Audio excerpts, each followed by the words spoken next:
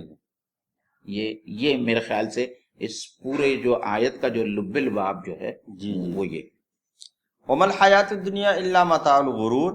اور معین بھائی دیکھیے، جب کسی جملے عربی میں جملے سے پہلے ما آ جائے اور الا آ جائے یا لا آ جائے اور الا آ جائے تو اس میں حصر کی میننگ پیدا ہو جاتی ہے، جیسے لا الہ الا اللہ محمد رسول اللہ۔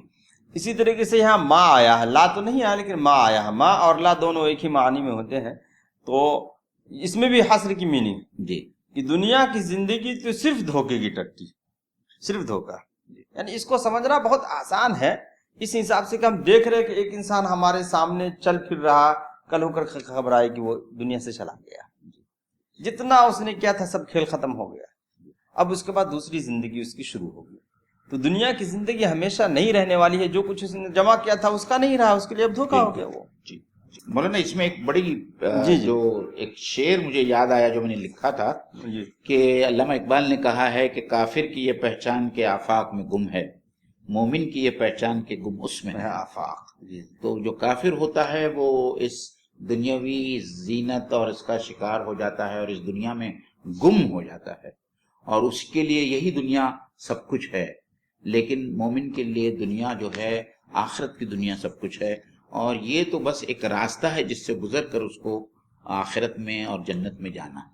لیکن بعض مومنین بھی وہی روش پہ چلیں تو گویا کہ ایمان، حقیقی ایمان اس کے دل میں نہیں، اس لیے کہ بہت سارے مسلمان بھی تو اسی روش پہ چلتے ہیں۔ تو اگر ایسی بات ہے تو حقیقی ایمان سے کوس دور ہے، اللہ سے دعا کریں کہ اللہ ہمیں حقیقی ایمان عنایت فرمائے۔ آگے چلتے ہیں، سابقوا الى مغفرۃ من ربکم وجنۃ عرضها كعرض السماء والارض اعدت للذین آمنوا باللہ ورسلہ ذلك فضل اللہ یؤتیہ من یشاء واللہ ذو الفضل العظیم۔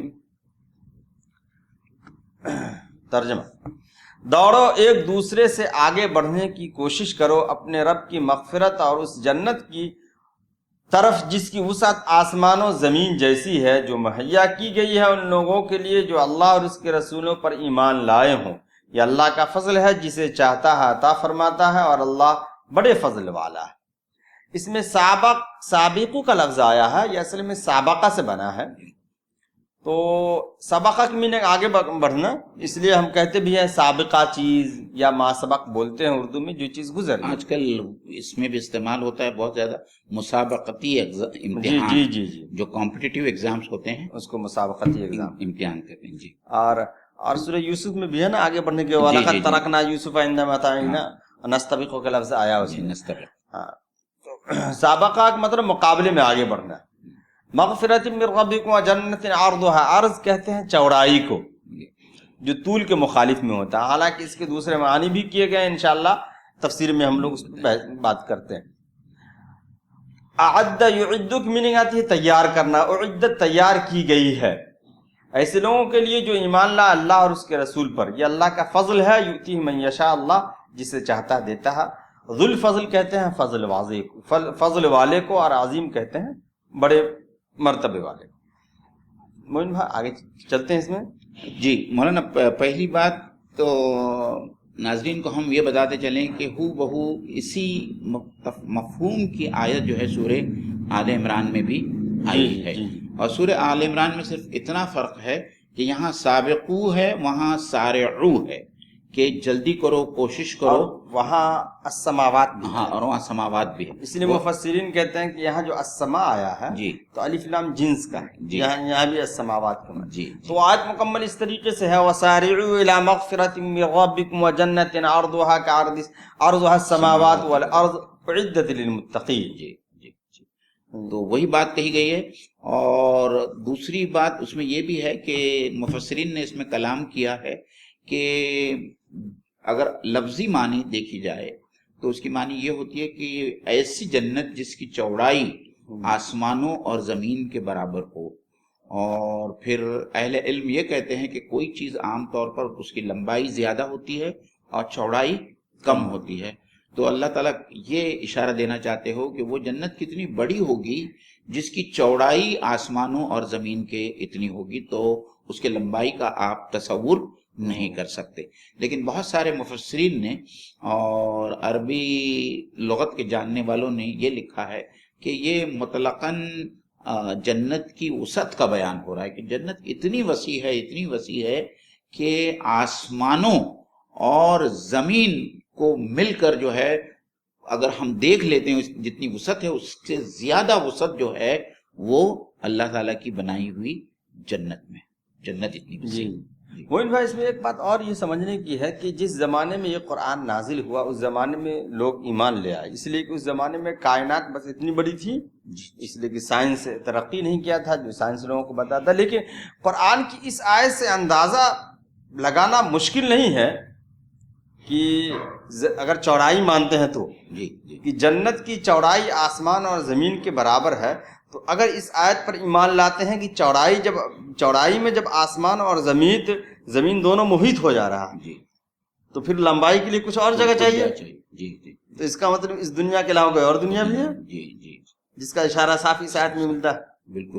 اور مولانا آج جس قسم کے ٹیلیسکوپ سائنس نے ایجاد کیے ہیں اور ان ٹیلیسکوپ سے جب ہم کہکشاؤں کو دیکھتے ہیں تو ہم کو پتہ چلتا ہے کہ ابھی تک انسان کا علم اتنا محدود ہے آسمانوں کو لے کر اور اس پورے کائنات کو لے کر کہ انسان یہ خود بھی نہیں جانتا کہ ابھی تک وہ کیا کیا نہیں جانتا اس کائنات کے بارے میں. کیونکہ جو اتنے بڑی بڑی کہکشائیں ہیں، ہمارا زمین جو ایک چھوٹا سا کرہ ہے، وہ جس ملکی وے کا کہکشاں کا جو ایک حصہ ہے اس میں سورج جیسے کروڑہا ستارے موجود ہے، اور ایک ستارہ اتنا بڑا ہے، جیسا یہاں بتانا مناسب ہوگا کہ سورج اتنا بڑا ہے کہ اس کے اندر 10 لاکھ زمینیں سما جائیں گی. اور بعض ستارے ہمارے ملکی وے میں اتنے بڑے ہیں جس کے اندر 5000 کروڑ سورج سما سکتے ہیں ایک ستارے کے اندر. اور ایسے اربوں ستارے ملکی وے کے اندر، اس کہکشاں کے اندر ہے، جو اس کہکشاں میں سولر سسٹم یعنی ہمارا زمین اپنے سورج کے ساتھ میں ہے. تو ایسے سائنسداں کہتے ہیں کہ یہ پہلے آسمان پر جو ہم کو نظر آ رہا ہے، ہماری دوربینیں جو ہیں وہ فیل ہو گئی ہے کہ کم سے کم 2 ٹریلین کہکشائیں، مطلب 2 ارب کہکشائیں وجود میں رکھتی ہیں، اور ہر کہکشاں میں ملینز اینڈ بلینز آف یہ ہیں ستارے ہیں اور سیارے ہیں. تو آپ سوچئے کہ جب پہلے آسمان کے ایک چھوٹے سے حصے کا یہ عالم ہوگا تو پہلے آسمان کا کیا عالم ہوگا. اور پھر اس کے بعد میں دوسرا، تیسرا، چوتھا، پانچواں، چھٹا، وہ اس میں بار بار ریپیٹ نہیں کروں گا، جس میں یہ آیا ہے کہ پہلا آسمان دوسرے آسمان سے اتنا چھوٹا ہے جیسا کہ ایک فٹ بال کے گراؤنڈ میں ایک انگوٹھی بیچ میں رکھ دی جائے. اللہ، یہ تو پہلی بار میں سنا ہوں آپ سے، لیکن آپ دہراتے رہے ہوں گے. لیکن موین بھائی یہاں پہ میں رک کر کے ایک بات میں کہنا چاہوں گا کہ نبی اکرم صلی اللہ علیہ وسلم کی بعض احادیث سے جو معلوم ہوتا ہے کہ ادنا درجے کی جنتی کو اتنی بڑی جنت ملے گی، یا ایک جنتی دوسرے جنتی کو دیکھے گا تو اس کے جو جنت کا حصہ رہا ہے وہ تارے کی طرح نظر آئے گا. تو اس زمانے میں صحابہ کرام اور دوسرے لوگ تو ایمان لائے ہوں گے کہ ایسا ہوگا، اس لیے کہ اس زمانے میں بس آسمان زمین یہی دنیا. لیکن اب تو نبی پاک صلی اللہ علیہ وسلم کی ان باتوں پہ یقین ہو جاتا ہے. آپ نے جس حساب سے بتایا ٹریلین اور یہ وہ، تو بالکل سمجھیے کہ ایسا ہے کہ نبی کی بات جو ہے وہ کیا کہا جائے، اکثر ہم لوگ کہا کرتے ہیں کہ رسول اکرم صلی اللہ علیہ وسلم نے جو باتیں بتائی ہیں وہ باتیں اس جگہ کے لیے ہی مناسب تھی. اب ایک دم یقین سمجھیے کہ آپ صلی اللہ علیہ وسلم نے کیسے کہہ دیا جو آخری ایمان والا جہنم سے لایا جائے. وہ بڑی پیاری حدیث ہے، اور اس کو سننے کے بعد میں لوگ بڑے خوش ہوں گے کہ جنت کا ان کو تھوڑا سا تصور ملے گا، کچھ تو تصور ملے گا کہ جنت کتنی بڑی ہے. حدیث کے الفاظ یہ ہے کہ وہ آخری انسان یا آخری ایمان والا جو اپنی تمام گناہوں کی سزا بھگتنے کے بعد میں وہ ایسا ہو جائے گا جیسا ایک دم جلا ہوا لکڑی کا جو ایک شاخ ہوتی ہے اس طریقے سے جو ہے اس کو نکالا جائے گا. اس پر جو ہے کوثر کا پانی چھڑکا جائے گا تو وہ اسی طریقے سے تازہ ہو جائے گا جس طریقے سے ایک سوکھا ہوا درخت جو ہے وہ تازہ ہو جاتا ہے. اور پھر اللہ تعالیٰ اسے پوچھیں گے کہ تو کتنی بڑی جنت چاہتا ہے، تو وہ ہنس دے گا اور وہ کہے گا کہ اے اللہ تعالیٰ، اے کرم والے، تم میرا مذاق اڑا رہے ہو اور مجھ سے یہ پوچھ رہے ہو کہ میں کتنی بڑی جنت چاہتا ہوں. تو اللہ تعالیٰ کہیں گے کہ جا، میں تجھے جس دنیا میں تو رہتا تھا اس سے 10 گنا بڑی جنت میں تم کو دیتا ہوں. یعنی آخری انسان، آخری ایمان والا جو جنت میں داخل کیا جائے گا، اس کی جنت اس دنیا، اس زمین سے 10 گنا بڑی ہوگی. تو ناظرین اکرام، آپ سوچئے کہ جو نیکوکار ہیں، جو سابقون ہیں، میں تو وہ اس مقام محمود کا تو میں ذکر ہی نہیں کر رہا، کیونکہ ہم تو تصور بھی نہیں کر سکتے کہ وہ مقام محمود جو اللہ کے رسول صلی اللہ علیہ وسلم کو دیا جانے والا ہے، ہم کیا، آپ بتائیے، آپ مجھے، آپ تصور کر سکتے ہیں؟ آپ تصور ہی نہیں کر سکتے کہ وہ مقام کیا ہوگا. جب کہ یہ آخری ایمان والے کا یہ حال ہوگا تو ہماری یہ کوشش ہونا چاہیے، جیسے اللہ کے رسول صلی اللہ علیہ وسلم نے فرمایا کہ جنت میں ایک کوڑے کی جگہ، مطلب ایک چابک رکھنے کی جگہ، دنیا اور مافیہا سے بہتر ہے. یعنی اللہ تعالیٰ اگر ہم کو جنت میں صرف اتنی سی جگہ دے دے کہ ایک ہنٹر یا ایک چابک رکھا جا سکے، تو اللہ کے رسول صلی اللہ علیہ وسلم نے فرمایا کہ وہ دنیا اور دنیا کے اندر جو کچھ ہے اس سے بہتر ہے. تو یہ تمام چیزیں اس لیے بیان کی جا رہی ہے، اور اللہ تعالیٰ نے بھی جنت کا جا بجا بیان جو ہے سورہ رحمان میں، سورہ واقعہ میں اور بہت ساری جگہ پر اس لیے کیا ہے کہ اللہ تعالیٰ ہم کو ترغیب دینا چاہتا ہے، اللہ تعالیٰ ہم کو موٹیویٹ کرنا چاہتا ہے کہ تم کو اس جنت کو حاصل کرنے کے لیے کتنی کوششیں کرنی ہوگی. مولانا، میں نوجوانوں سے ہمیشہ ایک بات کہتا ہوں کہ آج کل کے جو پروفیشنل سپورٹس پیپل ہیں، سپورٹس مین ہیں، ہم ان کے بارے میں پڑھتے ہیں کہ وہ صرف اپنے کھیل میں اور اپنے میدان میں دنیا کے ٹاپ موسٹ کھلاڑی ہونے کے لیے کتنی محنت کرتے ہیں. ہم بہت سارے ایسے کھلاڑیوں کے بارے میں جانتے ہیں کہ جو رات میں روزانہ 3 بجے اٹھتے ہیں، 4 بجے اٹھتے ہیں، اور ان کی جو ہے جم کا کام شروع ہو جاتا ہے، جمنازیم کا کام شروع ہو جاتا ہے. اور ہم ایسے بہت سارے سپورٹس مین کے بارے میں جانتے ہیں کہ ان کا غذا جو ہے وہ اتنا نپا تلا ہوتا کھاتے ہیں وہ لوگ، صرف اس لیے کہ وہ اپنے فیلڈ میں جو ہے دنیا کے one of the best sports person کہلائیں. تو یہ جب وہ صرف اس دنیاوی مقصد کے، دنیا میں بھی ایک چھوٹے سے مقصد کے لیے وہ اتنی محنتیں کرتے ہیں، تو ہم کو تو جنت حاصل کرنے کے لیے کتنی محنت کرنا چاہیے. وہ بھی یقین نہیں کہ وہ مقصد حاصل کر پائیں گے یا نہیں کر پائیں گے. یعنی یہاں تو اللہ تعالیٰ کی ضمانت ہے جی، وہاں تک زندگی ساتھ دے پائے گی یا نہیں دے پائے گی جی. اور اگر زندگی ساتھ دے پائے تو جیت پائیں گے یا نہیں جیت پائیں گے، یا نام پیدا کر پائیں گے. تو یہ ان لوگوں کے لیے تیار کی گئی ہے جنت جو ایمان لائے اللہ پر، رسولوں پر، اس کے رسولوں پر، اور دوسری جگہوں سے یہ معلوم ہے آخرت کے دن پہ، کتابوں پہ، یعنی تمام چیزیں جو ضروری ہے ایمان مفصل میں. اس کے بعد مومن بھائی، اس میں دیکھیے، اتنا کہنے کے بعد اللہ رب العزت نے یہ کہہ دیا کہ ذالک فضل اللہ، یعنی یہ کوئی اگر یہ سوچ لے کہ ہم اپنے دعوے سے لے لیں گے، اپنی نیکیوں کی وجہ سے، اپنے اعمال کی وجہ سے، تو یہ ممکن نہیں. ذالک فضل اللہ، یہ اللہ کا فضل ہی ہوگا.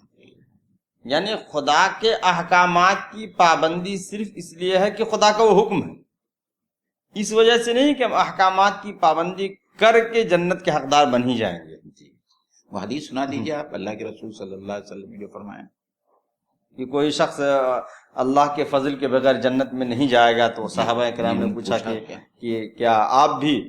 تو نبی اکرم صلی اللہ علیہ وسلم نے کہا کہ ہاں میں بھی، الا یتغمدنی اللہ برحمتی، مگر یہ ہے کہ اللہ تعالی ہمیں اپنے رحمت سے ڈھانپ لے.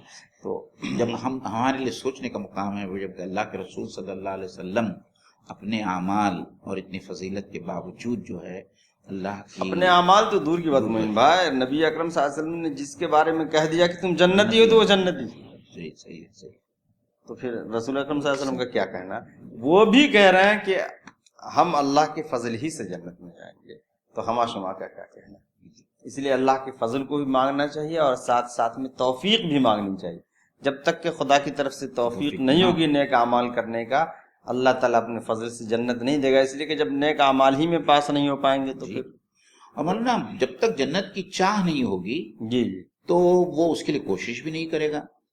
تو اور اللہ تعالیٰ ایسے آدمی کو جنت میں کیوں داخل کرے گا کہ جو جنت پہ یقین ہی نہیں رکھتا ہے. جی جی جی. تو جو لوگ دنیا میں کچھ اچھے بھلے کام کرتے ہیں لیکن ان کا آخرت کے اوپر ابھی آپ نے جو کہا جنت پہ یقین ہی نہیں رکھتے، کچھ ماڈرن خیال کے لوگ، جو کچھ ماڈرن خیال کے لوگ جو کبھی کبھی جنت کا مذاق اڑاتے ہیں تو اس کو جنت میں جانا ہی نہیں ہے. تو جنت میں جانا، تو اللہ تعالیٰ ایسے لوگوں کو کیوں جنت میں جانے دے گا. اور مولانا یہاں جو بعض جگہ پہ میں نے کہیں پڑھا تھا کہ کچھ مفسرین کا یا کچھ اہل علم کا یہ ماننا ہے کہ یہ دنیا جو ہے اس کو جنت میں تبدیل کیا جائے گا اور جنت کا سب سے نچلا درجہ جو ہوگا وہ یہ زمین ہی ہوگی. لیکن یہاں اعدت کا لفظ جو ہے واپس جو ہے اس کی نفی کر رہا ہے. اعدت کی معنی ہے تیار ہے، تیار رکھی ہوئی ہے. تو اگر یہ زمین جو ہے جو تقریباً اب جو ہے ایکسپلور کر لی گئی ہے، پورا اس کا حدود و اربا اور سب دیکھ لیا گیا ہے اور اس میں ایسا کوئی نظر نہیں آتا، ایسی کوئی جگہ جس کو ہم اس دائمی جنت سے مراد لیں جس کا تصور اور جس کا نقشہ اللہ تعالیٰ اور اللہ کے رسول صلی اللہ علیہ وسلم نے کھینچا ہے. تو پھر اس زمین کو جنت کا سب سے نچلا درجہ ماننا جو ہے میرے خیال سے صحیح نہیں. اور یہ ایک ایسی چیز ہے جس پر ایمان لانا بھی ضروری نہیں، اس لیے قرآن حدیث میں یہ نہیں کہا گیا کہ یہ دنیا جنت میں نہ ایمان لانا. اس لیے اگر آپ یا کوئی اگر اس کا بات یہ سمجھ میں، یہ اجتہادی بات ہے یا اپنے سمجھ کی بات ہے، اگر کوئی یہ کہہ رہا کہ یہ دنیا ہماری سمجھ سے جنتیوں کے نچلے درجے کے جو جنتی ہوں گے ان کا حصہ نہیں ہے تو کوئی بات نہیں. چلیں گے آگے. واللہ ذو الفضل العظیم، اور اللہ تعالیٰ بڑے فضل والا ہے.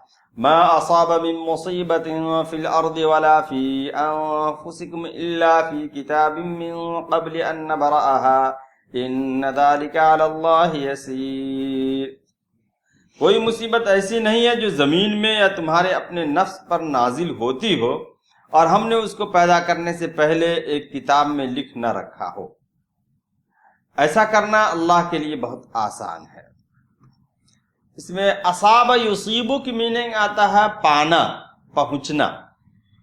اس لیے مومن بھائی مصیب کہتے ہیں پہنچنے والے کو، ہر مصیبت کو مصیبت اس لیے کہتے ہیں کہ وہ انسان کو آ کے لگ جاتی ہے، پہنچ جاتی ہے. تو یہ اس میں فاعل ہے اصابہ کا، اس میں فاعل مصیبہ.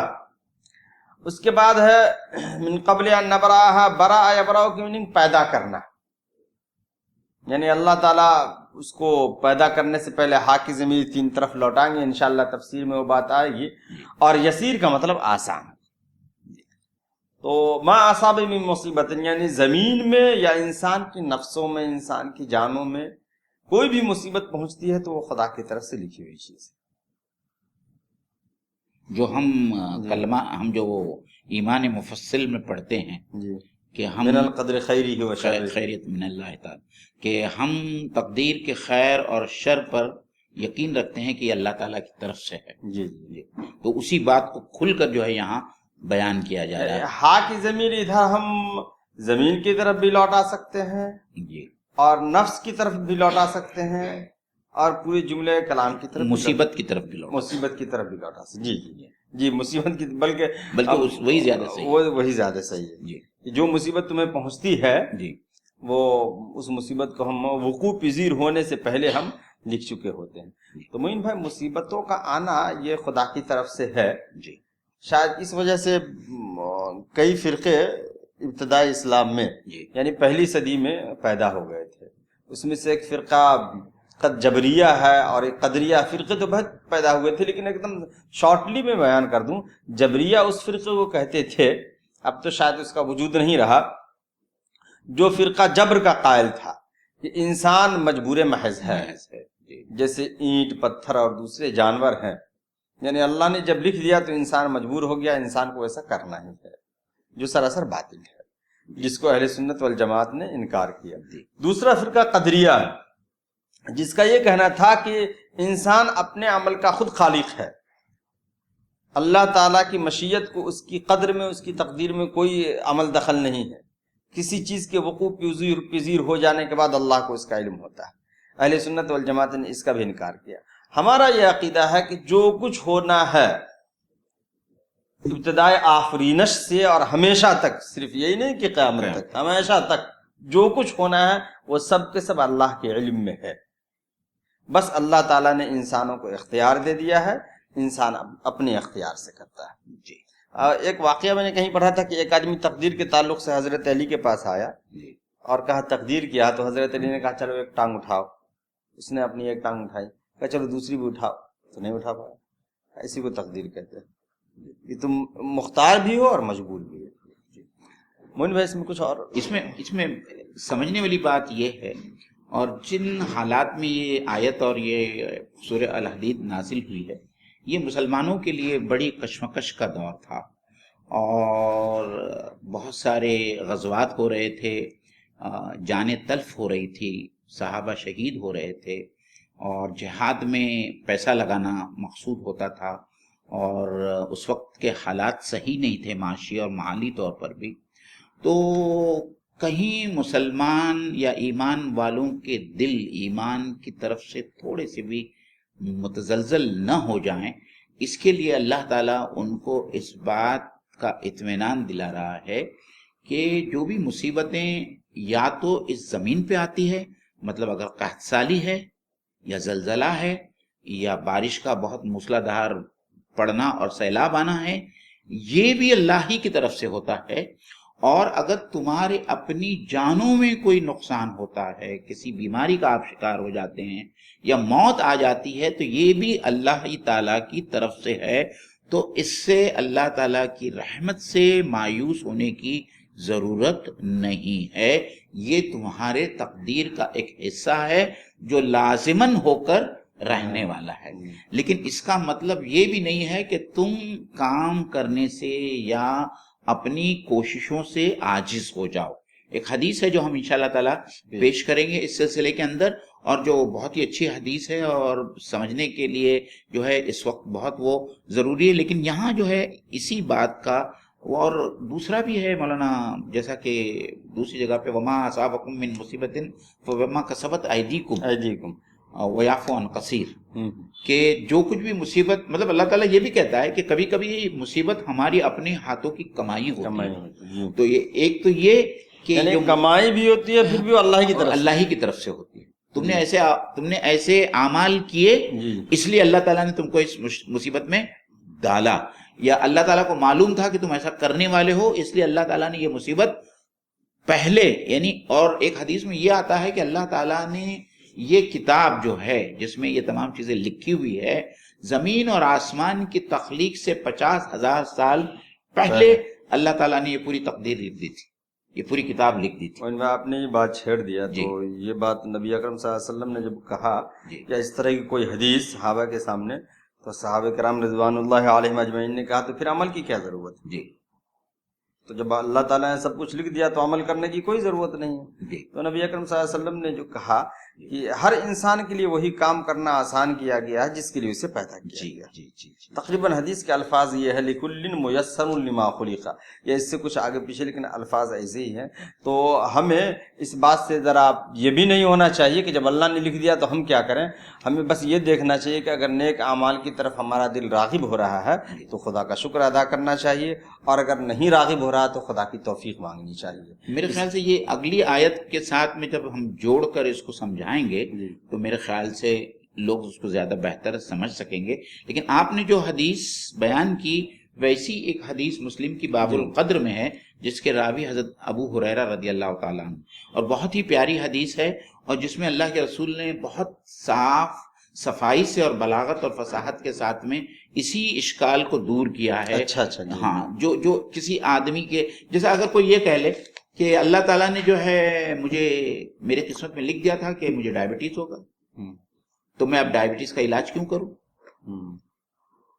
تو اللہ تعالیٰ یہ نہیں چاہتا۔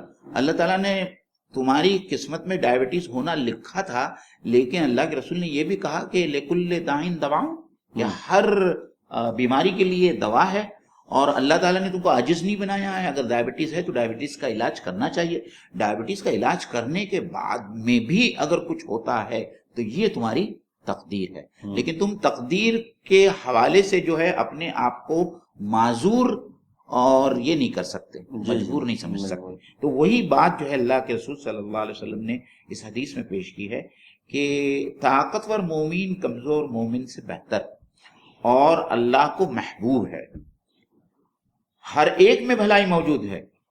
جو چیز تجھے نفع دے اس کی چاہ کر، مانگ کر، اور اللہ سے مدد مانگ، اور عاجز نہ ہو. اگر تجھے کوئی نقصان پہنچے تو یہ مت کہے کہ اگر میں اس طرح کرتا تو اس طرح ہو جاتا، بلکہ یوں کہے کہ اللہ نے قسمت میں اسی طرح لکھا تھا اور اس نے چاہا اور وہ ہو گیا. کیونکہ اگر کا لفظ آپ استعمال کریں تو شیطان کا کام آسان ہو جاتا ہے. تو مطلب یہ سوچنا اور یہ کہنا بھی کہ میں اگر ایسا کرتا تو ایسا ہو جاتا، یا اگر میں ایسا نہیں کرتا تو ایسا نہیں ہوتا، یہ اگر اور مگر جو ہے یہ تقدیر کا جو پورا کنسپٹ اسلام جو پیش کرتا ہے اس کے اندر ایک گمراہی اور ایک فتنے کا باعث بن سکتا ہے، اور شیطان اس فتنے کے دروازے کو کھول سکتا ہے اس حدیث کے مطابق. جی اسی لیے کسی چیز پہ اگر مگر چنی چنانچہ زیادہ نہیں کرنا چاہیے. بس ہونا تھا ہو گیا. بلکہ اہل عرب کا شاید اب بھی رہا ہو، پہلے بھی لوگ بتاتے ہیں کہ وہ کوئی کام ہو گیا، کوئی مصیبت پہنچ گئی تو مکتوبن لکھا ہوا تھا، یہ ہو گیا. تو اس سے یہ اندازہ ہوتا ہے کہ لفظ اگر ہر بات میں نہیں کہنا چاہیے. مومن بھائی کبھی کبھی ایسا ہے کہ اگر مگر کرنے والے لوگ زیادہ ڈپریشن میں بھی رہتے ہیں. میں نے ایک کتاب پڑھی تھی کہ جو لوگ ماضی میں زیادہ رہتے ہیں اور ماضی میں رہنے کی وجہ سے ہر بات پہ کہتے ہیں کہ اگر یہ نہیں کیا ہوتا، اگر یہ کورس نہیں کیا ہوتا، وہ کر لیتا تو ابھی یہاں ہوتا وہاں ہوتا. یہ لوگ زیادہ ٹینشن اور ڈپریشن میں جاتے ہیں. جو ہو گیا سو ہو گیا. ہمیں اللہ کو راضی کرنے کے لیے ہمیں اب کیا کرنا ہے وہ اللہ تعالیٰ نے جو لکھ دیا تھا اس کے اوپر بہرحال راضی ہونا چاہیے. جزا اور فضا سے بچنا چاہیے. اللہ تعالیٰ سے شکایت کرنے سے، اللہ تعالیٰ کے خلاف شکایت کرنے یا ایسی کوئی باتیں دل میں لانے سے جو ہے انسان کو بچنا چاہیے. اور اللہ کے رسول صلی اللہ علیہ وسلم کی سیرت سے حضرت ابراہیم کا جو واقعہ ملتا ہے وہ بہت ہی خوبصورت واقعہ ہے کہ جب حضرت ابراہیم کا انتقال ہوا بہت ہی بچپن میں، تو اللہ کے رسول صلی اللہ علیہ وسلم کے جو جملے احادیث میں آتے ہیں وہ کہتے ہیں کہ ہمارا دل مغموم ہے اور آنکھیں نمناک ہے، لیکن ہم وہی کہیں گے جو ہمارے رب کو پسند آئے اور ہم اپنے رب کی رضا سے راضی ہے. اے ابراہیم تیرے جانے سے ہم مغموم، ہم رنجیدہ ہیں. مطلب غم اور خوشی جو ہے وہ ایک فطری چیز ہے، لیکن اگر غم ہوتا بھی ہے تو اس کا مطلب یہ نہیں ہے کہ ہم اللہ کے خلاف شکایت کرنے لگ جائیں، شکوے کرنے لگ جائیں، چیخ و پکار کرنے لگ جائیں. یہ صبر نہیں ہے. تو اللہ کی طرف سے جو مصیبت آتی ہے اس پر جو مومن صبر کرتا ہے اللہ تعالیٰ اس کے اوپر بھی اجر عطا کرتا ہے. یہ خاص جو بات ہے جو یہاں کہنے کی تھی. اور انشاءاللہ تعالیٰ اس کے آگے کی جو آیت ہے جب ہم اس کو اس کے ساتھ میں ملائیں گے تو پھر خوشی حاصل ہونے کے بعد میں جب انسان اتراتا ہے اور فخر جتاتا ہے اور ڈینگے مارتا ہے، اس کے بارے میں قرآن مجید میں اللہ تعالیٰ نے کیا کہا ہے یہ اس کی آگے کی آیت میں ہے. تو ہم انشاءاللہ تعالیٰ اگلے نشست میں اس آیت کے اوپر خلاصے سے گفتگو رکھیں گے اور پھر دونوں آیتوں کو ملا کر جو ہے انشاءاللہ تعالیٰ اس کا لب لباب ناظرین کے سامنے رکھنے کی کوشش کریں. اللہ تعالیٰ سے دعا ہے کہ یہ چند اسباق جو ہم نے آج اس سورہ حدید کی آیات سے سیکھے ہیں، ان اسباق کو ہم اس پر عمل کریں، عمل کرنے والے بن جائیں. دو چیزیں بہت ضروری تھی اس میں. ایک یہ کہ ہم اس دنیا کی عارضی اور فانی زندگی کی حقیقت کو سمجھیں اور اس کے مقابلے میں آخرت کو ترجیح دیں، اور ہمارا نقطہ نظر ہمیشہ آخرت کی طرف یا اخروی نقطہ نظر بن جائے، دیکھنے کا انداز جو ہے وہ اخروی ہو جائے. ایک یہ. دوسری یہ کہ ہم اس جنت کو حاصل کرنے کے لیے کوشش کریں جس کے لیے اللہ تعالیٰ نے ہم کو احکام دیے ہیں، اور شریعت کے مطابق زندگی گزاریں، نیکوکاروں کی زندگی گزاریں، تبھی جا کر اللہ تعالیٰ کے فضل سے ہم کو جنت ملے گی. اور اس زندگی میں اگر کوئی ایسی آفت آن پڑتی ہے ہم پر تو ہم اس بات کو سمجھیں اور اس بات پر راضی ہو کہ کوئی آفت کوئی مصیبت نہیں آتی الا یہ کہ اللہ تعالیٰ نے اس کو ہماری قسمت میں مقدر کر دیا ہے. تو اللہ تعالیٰ کی تقدیر پر راضی ہونا چاہیے، زیادہ شکوہ شکایت نہیں کرنا چاہیے، اور اسی کو صبر کہتے ہیں کہ مصیبت آنے کے بعد میں بھی ایمان اور استقامت کا دامن ہاتھ سے نہ جانے دیں۔ اس کے اوپر اللہ تعالیٰ کی طرف سے بہت بڑے اجر اور ثواب کا وعدہ ہے، جیسا کہ ہم جانتے ہیں ان اللہ مع الصابرین، اللہ تعالیٰ صبر کرنے والوں کے ساتھ میں۔ تو آپ سوچئے جس کے ساتھ اللہ ہو جائے پھر اس کو کس چیز کی ڈر اور کس چیز کا خوف ہوگا۔ یہ چند باتیں تھی جو آپ لوگوں کے سامنے آج ہم نے پیش کی۔ انشاءاللہ تعالیٰ اگلی جمعرات کو دوبارہ ملاقات ہوگی سورہ الحدید کی آگے کی آیتیں لے کر۔ ہمارے چینل کے ساتھ میں جڑے رہیں اور ہمارے چینل کو پروموٹ کریں، اور انشاءاللہ تعالیٰ جو لوگ ہماری چینل کے ساتھ میں جڑیں گے آپ کی وجہ سے، آپ کے تبسط سے، اس کا ثواب انشاءاللہ تعالیٰ آپ کو ملتا ہے۔ وآخر دعوانا الحمدللہ رب العالمین۔ السلام علیکم ورحمۃ اللہ وبرکاتہ۔